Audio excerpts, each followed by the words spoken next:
l'émergence africaine.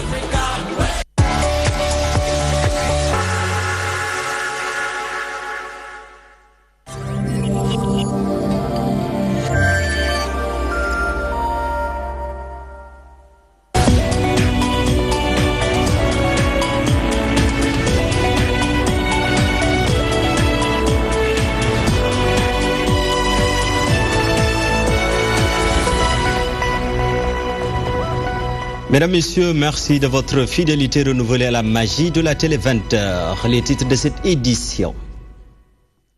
Rappel à Dieu de Bachir Kounta, levé du corps ce vendredi à l'hôpital principal de Dakar avant l'inhumation à Ndiassane à la RTS où il a excellé comme présentateur. C'est la tristesse et la consternation. 2 corps sans vie extraits dans le canal du pont de l'émergence, pas encore identifiés.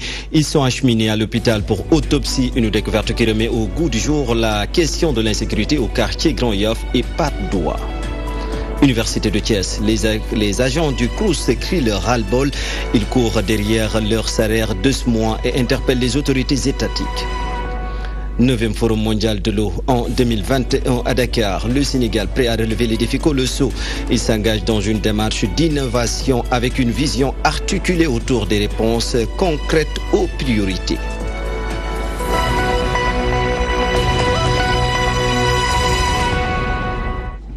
Mesdames, Messieurs, bonsoir et bienvenue si vous nous rejoignez sur la DTV.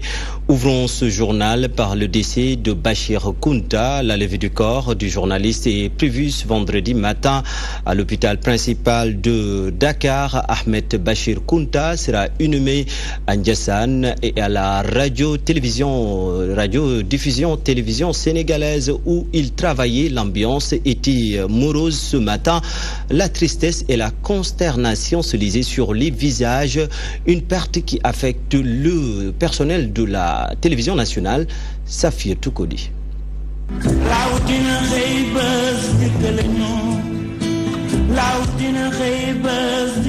Une nouvelle qui a frappé plus d'un, le rappel adieu de Ahmed Bachir Kounta. À la RTS, c'est la consternation totale. Tous retiennent de l'homme son humilité et son sens du partage. La tenue que je porte m'a été offerte par lui. Quand j'ai perdu mon épouse, l'une des premières personnes que j'ai vues, c'est Bachir. Et ça, c'est des choses qui marquent. Donc, c'était un homme qui ne se servait pas des autres, mais qui était au service de l'autre. La grandeur de l'homme est inestimable. Il a toujours prôné la paix et la vérité. Dans son émission religieuse, il ne manquait pas de rappeler à l'ordre ses concitoyens. Un homme véridique, qui n'y allait pas par le dos de la cuillère quand il s'agissait de dire ce que les textes coraniques disent. C'était un homme de paix, profondément.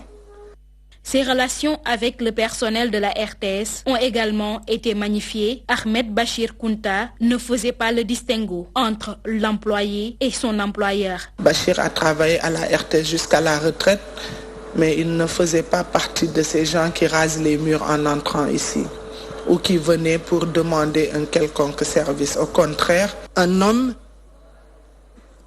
qui avait un cœur d'homme, un corps d'humain.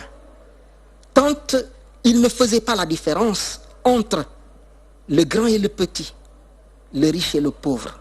Depuis l'annonce de sa disparition, les messages de condoléances et de témoignages fusent de partout. La levée du corps est prévue ce vendredi dans la matinée à l'hôpital principal de Dakar. Un dernier hommage lui est rendu à Ndiassane où il va être inhumé auprès de ses ancêtres.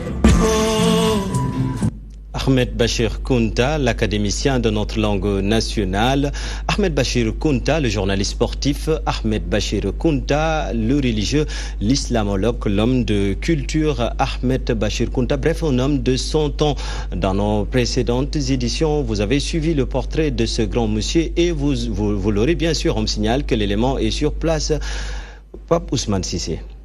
Le journaliste Ahmed Bachir Kounta, grand reporter sportif des années 60-70, d'ailleurs le seul reporter sportif à l'époque de l'ORTS, pour relever le défi après le départ d'Alassane Ndiaye Alou, le président Senghor l'a fait venir de Saint-Louis, sa ville natale. Il était à la radio où il dirigeait l'équipe des reporters des Jeux de l'amitié de 1963. Celui qui est à gauche construit en hauteur, à sa droite on construit en hauteur, derrière on construit en hauteur.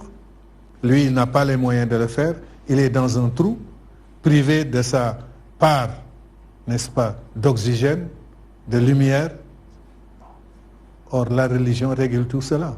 C'est en fin 65 qu'il a été affecté à Dakar et depuis lors, il est à la RTS. En dehors des reportages sportifs, il a été rédacteur en chef chargé des informations et des programmes de la chaîne nationale. Il gérait les affaires politiques, religieuses, syndicales. Le Coran, les hadiths du prophète, sallallahu alayhi wa sallam, eh bien, nous incitent au respect du voisin. Il a cumulé plusieurs fonctions au sein de la radio, au sein de l'ORTS et puis à la RTS. Toute sa carrière, il l'a passé à la RTS. Après sa retraite, il a lancé en 1992 une agence en communication. Il avait suspendu ses activités journalistiques pour des fonctions de sénateur. C'est cette agence qui avait lancé le journal Vision. Mais l'agence marche encore. Il a repris ses activités professionnelles lorsque le Sénat est dissous. En 2014, il avait été élevé à la dignité de Grand Croix dans l'Ordre national du mérite. L'homme est connu dans les milieux religieux, médiatiques et politico-institutionnels. Journaliste de formation, porte-parole de la famille religieuse Khadr de Ndiassane, ancien sénateur Ahmed Bachir Kounta ne fait pas dans la langue de bois pour exprimer ses convictions. La société a des problèmes et il faut que chaque Sénégalais soit conscient de ça. Et par ma voix, le groupe Excaf Télécom présente ses condoléances à la famille éplorée. Parlons de la découverte macabre ce matin dans le canal du pont de l'Émergence de corps sans vie dans un état de putréfaction. Avant, c'est bien sûr retrouvé par les sapeurs-pompiers. Ces corps appartiendraient à deux jeunes selon plusieurs sources. Ils seraient morts par asphyxie. Abdoulaye Wadjanga. Corps sans vie. C'est le bilan de la découverte macabre survenue ce jeudi sous le pont de l'Émergence. C'est un important dispositif sécuritaire qui a été déployé. Sapeurs-pompiers, police scientifique ou encore la gendarmerie, tous ont été mis sur le coup. Arrivés sur les lieux aux environs de 12 heures, il a fallu plus d'une heure pour sortir le premier corps sans vie. Quelques minutes plus tard, un autre corps sans vie est sorti du canal. C'est ce qui a conduit le nombre à 2 victimes. C'est grâce à l'effort des services de sécurité. Dans le canal, au bout de 50 mètres, c'est là qu'elle a découvert 2 corps sans vie. Et aussitôt, on a alerté les sapeurs-pompiers qui ont fait le déplacement, la police aussi. Vous avez aussi vu la police scientifique qui est aussi venue. Et on a extrait les 2 corps. Et pourtant, les autorités ont été alertées de l'affaire depuis plusieurs semaines par les défenseurs des droits des enfants. Mais aucune initiative n'a été prise, une situation que dénoncent ces derniers. Donc quand l'événement s'est passé, on était bel et bien là, on a assisté au drame. Et les autorités avaient information quand même qu'on avait 4 perdus de vue. Il y avait 4 enfants qu'on n'avait pas vus. C'est des enfants qu'on connaît, qu'on considère comme les nôtres, qu'on suit de manière régulière. Je dis hebdomadairement, ces enfants sont des enfants qu'on suit. Donc nous sommes les structures les mieux placés pour informer de ceux qui ne sont pas revenus à la maison. La question de l'insécurité qui prévaut sous le pont de l'Émergence inquiète les populations. Les autorités locales appellent au renforcement des mesures de sécurité aux alentours du pont. Parce que, en fait, pourquoi la sécurité publique dépend exclusivement de l'État? Il ne faut pas que l'État encourage toute forme de sécurité. Toute forme de sécurité, parfois même qui peut être assimilée à des milices. Selon nos informations, les victimes étaient des agresseurs. Ils avaient cherché refuge sous le canal après avoir commis leur forfait. Ils sont par la suite restés coincés là-bas pendant plusieurs jours, une chose qui leur a coûté la vie. Pour l'instant, ils n'ont pas été identifiés. Les corps sans vie ont été acheminés à l'hôpital pour les besoins d'autopsie. Et parlons des membres du collectif des policiers radiés en 1987 qui courent toujours derrière leurs subventions et pensions de retraite. Ils informent que la somme est estimée à 2 milliards de francs CFA. Ces anciens policiers demandent aux autorités étatiques de respecter leur engagement, nous dit Abdoulaye Ndiaye. Des regards tristes, des visages désespérés, les images parlent d'elles-mêmes. Des policiers radiés, c'était en 1987, se souviennent de cette tragédie qui a plongé leur famille dans une situation indescriptible. Il y a eu des papas qui ont perdu la vie, des papas qui sont devenus des mendiants, des policiers qui ont quitté leur domicile conjugal, des femmes qui ont quitté leur domicile conjugal et des enfants qui sont partis sans pour autant faire signe de vie. Il court toujours derrière une indemnisation de plus de 2 milliards de francs CFA. Pourtant, l'espoir a failli leur sourire suite à la remise des cahiers de doléances au chef de l'État. Un an après, voilà où ils en sont. Le président, dans sa magnanimité, avait dit qu'il avait décaissé 2 milliards pour permettre aux policiers radiés d'avoir une pension pleine. Le ministre Amodoa, en dépit de ses propos lénifiants lors de la campagne des législatives, ici à Liberté, le fief des radiés, en juillet, avait dit que le problème était réglé. Notre exécution aussi de l'année sociale décrétée en 2018 a permis à éteindre la lueur d'espoir qu'on a la faire scintiller faiblement. Cette sortie est-elle colorée pour être que ses victimes? Selon le collectif, le but est d'interpeller le chef de l'exécutif afin de solutionner leurs problèmes. Cette conférence de presse n'est pas politique, c'est une conférence de presse sociale. Puisque ces pères de famille qui ont été radiés 31 ans après, si vous les regardez aujourd'hui, pour service rendu à la nation sénégalaise, ils méritaient plus que cela. Je ne pouvais pas voir un père qui a servi plus de 25 ans à la nation sénégalaise qui se retrouve radié comme un malpropre. Nous interpellons le président de la République, puisque ça fait maintenant 2 ans qu'il avait souhaité indemniser les policiers pour régler définitivement cette question.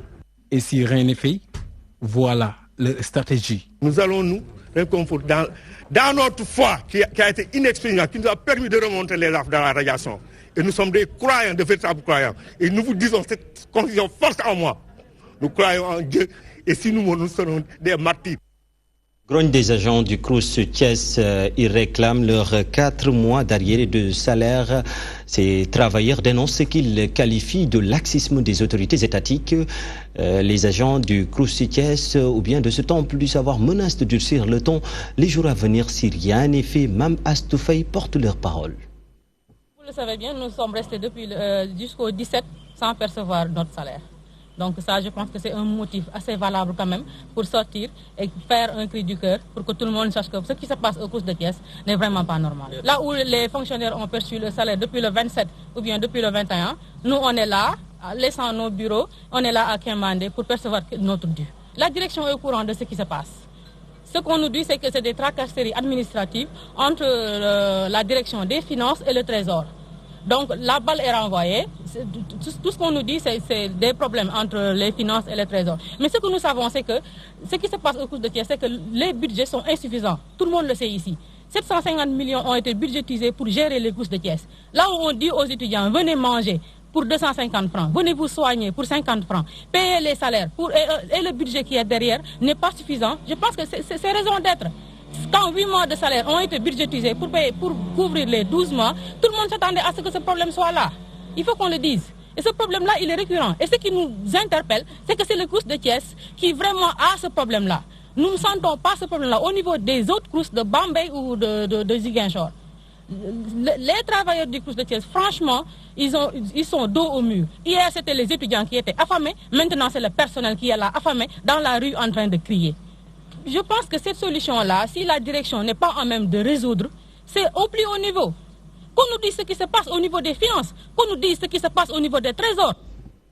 Retour à Dakar, c'est pour parler des affrontements entre Pro Khalifa et forces de l'ordre ou bien du saccage du siège de Tahaou, Sénégal. Maître Madi Kenyan réclame des sanctions et demande au procureur de la République de s'autosaisir. Le candidat à la présidentielle de 2019 réitère tout son soutien aux autres membres de l'opposition, mais refuse toute idée de boycotter la présidentielle de 2019. Chantal Badji. Comme ses camarades de l'opposition, Maître Madické Niang s'est lui aussi rendu au quartier général de Taxawu Sénégal pour constater les dégâts causés par la répression policière lors des affrontements entre khalifistes et forces de l'ordre. Le candidat déplore et révèle que c'est un acte de vengeance. J'ai été outré par tant de barbarie, par tant de violence. Ce qui est grave, c'est que les faits qui ont eu lieu sur la VDN sont éloignés du siège du quartier général de Khalifa Sall. Donc c'est par acte de vengeance que les policiers sont venus ici. Toujours aussi déterminé à contrer le pouvoir en place, Maître Madické assure qu'il partage le combat du collectif de l'opposition C25. Je suis dans le groupe des 25. Et je partage le combat de l'opposition. Nous en avons assez. Il faudrait que Macky Sall comprenne que les Sénégalais sont prêts à lui barrer la route. Même s'il compte se conformer à la décision finale du C25, l'ex-président du groupe parlementaire Liberté et Démocratie refute l'idée de boycotter la prochaine présidentielle. Ne facilitons pas la tâche à Macky Sall. Je pense que la meilleure voie, c'est de s'opposer, de résister à l'oppression et de s'opposer vivement pour l'amener à reculer, que de dire qu'on va boycotter des élections et qu'il puisse avoir la possibilité de se faire élire sans coup férir et en même temps de réprimer les Sénégalais. Selon Maître Madické, le peuple résistera à ce qu'il qualifie d'oppression de la part de l'État. Il demande au procureur de s'autosaisir sur cette affaire. Partenariat pour un gouvernement ouvert, le Sénégal a réussi son entrée. Le secrétaire général du ministère de la Bonne Gouvernance estime que l'intégration du Sénégal au sein de cette organisation témoigne des bons considérables que le Sénégal a enregistrés en matière de bonne gouvernance. Omar El Foutouba est au micro de notre reporter Kodinjai. De 4 sur 4 donc, au niveau de l'engagement citoyen. Donc ça veut dire que c'est un score, c'est le maximum, c'est l'idéal. Et nous nous réjouissons de cet engagement citoyen. Au Sénégal, nous sommes un pays de tradition démocratique. Et depuis les indépendances, nous avons un chemin que nous parcourons pas à pas. Et à chaque jour, comme on l'a dit, il suffit sa peine. Donc en matière de classement, par exemple, par rapport à la norme ITIE, nous sommes premiers au niveau africain et 4e au niveau mondial. Donc lorsqu'on prend l'indice de perception de la corruption, nous sommes 8e au plan mondial. Lorsqu'on prend l'indice sur le budget ouvert, nous sommes premiers en Afrique. Ça veut dire que il y a quand même, lorsqu'on prend l'indice Mo Ibrahim, depuis 4 ans, nous n'avons pas quitté les 10 premières places. L'IPC également, nous sommes premiers à l'UEMOA et 3e à la CEDEAO. Donc ça veut dire qu'il y a quand même des raisons de se satisfaire de ce que l'on fait. Mais évidemment, il ne faut jamais dormir sur ses lauriers. Et c'est en cela que des exercices tels que ceux-ci nous permettront d'aller encore plus de l'avant par rapport. Il y a l'engagement citoyen, il y a la transparence budgétaire, il y a la déclaration de patrimoine et il y a l'accès à l'information. 9e Forum mondial de l'eau en mars 2021 à Dakar. Le pays s'engage à relever les défis, bien sûr dans une démarche d'innovation avec une vision articulée autour défis colossaux de l'eau. Le Forum Dakar 21 est une manière autour qui va parler de 4 thèmes prioritaires dont la sécurité de l'eau, la coopération, l'eau pour le développement rural, entre autres. Les membres du comité préparatoire se sont réunis ce matin en présence de notre reporter Philomène Tine. Le Sénégal a reçu le flambeau pour l'organisation du 9e Forum mondial de l'eau en mars 2019. Ainsi, il s'inscrit dans une dynamique d'un forum rénové. Ce qu'il faut d'abord rappeler, c'est que le Sénégal, en décidant de porter sa candidature à ce forum, a décidé d'adopter une démarche d'innovation. Et pour ce faire, le Sénégal, qui a reçu l'approbation du Conseil mondial de l'eau et de tous ses partenaires, a proposé d'inclure une initiative Dakar 2021 qui est une grande nouveauté et qui consiste à mettre en œuvre dans le cadre du processus préparatoire un ensemble de projets et de programmes. Ce forum prend en compte les enjeux sur la question de l'eau. Nous avons pensé qu'il était important d'en faire un forum focus sur ces 4 priorités: la sécurité de l'eau, la coopération, l'eau pour le développement rural et les outils, notamment la gouvernance, l'innovation, les connaissances, le financement qui devraient nous permettre de régler la question de l'eau définitivement. Des questions tenant en compte une mise à disposition de l'eau pour les populations rurales sont également intégrées. Que ce soit en ce qui concerne l'accès à l'eau et à l'assainissement, parce que les deux vont ensemble, que ce soit faire en sorte que toutes les communautés, au niveau des écoles, des villages les plus reculés, cette question de l'eau soit réglée, mais que également les préoccupations liées à l'eau pour le développement rural. On pense qu'il faut travailler à améliorer l'attractivité du monde rural à travers justement une maîtrise de l'eau et une mise à disposition de l'eau pour ces populations. L'accès universel à l'eau d'ici 2021 est le résultat attendu de la préparation du Forum mondial de l'eau. La douane sénégalaise s'inscrit dans une nouvelle dynamique de révolution et de développement. Elle décide de faire de l'outil informatique un levier pour la performance de sa structure. Ceci à travers une politique de dématérialisation des procédures douanières et des formalités du commerce extérieur. Une journée de sensibilisation sur le processus a été tenue en présence dits concernés et notre reporter Omar Danso. Compris que les nouvelles technologies de l'information et de la communication constituent un important levier pour toute administration qui veut performante. La douane sénégalaise a adopté une nouvelle politique: la dématérialisation des procédures douanières et des formalités du commerce extérieur. Elle a regroupé les acteurs pour une sensibilisation sur le processus. Il est normal que lorsque la douane fait des applications allant dans le sens d'améliorer son système de développement, qu'il partage cela donc avec ses partenaires.